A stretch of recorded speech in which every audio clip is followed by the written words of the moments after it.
To cut through government red tape ended up on Capitol Hill today. Correspondent Shannon Bream shows us what happened when the president's chief regulator went before lawmakers, many poised with scissors.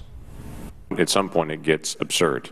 Today, Cass Sunstein, the administration's so-called regulatory czar, was in the hot seat on Capitol Hill, fighting back against complaints like these. The Obama administration has regulated more in the last year than any other administration in history. The president, keenly aware of that accusation, signed an executive order in January, directing federal agencies to craft new plans for how they develop regulations and measure their impact on U.S. businesses. Quote, each agency is directed to use the best available techniques to quantify anticipated present and future benefits and costs as accurately as possible. Today, Sunstein testified before skeptical GOP lawmakers who say they're fed up with ever more burdensome rules handed down from the administration.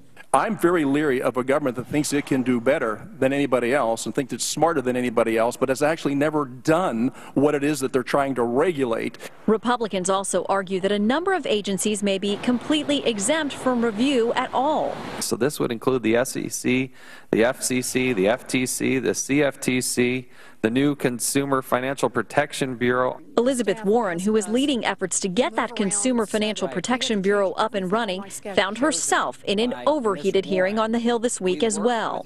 We had an agreement. You had no agreement. We had an agreement for the time this hearing would occur. You're making this up, You Ms. asked it.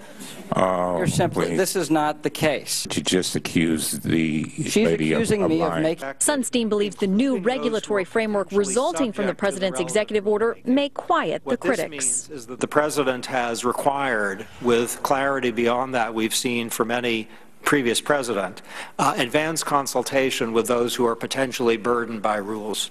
Sunstein is scheduled to unveil the new regulatory plans on Thursday. In Washington, Shannon Bream, Fox News. It's a battle.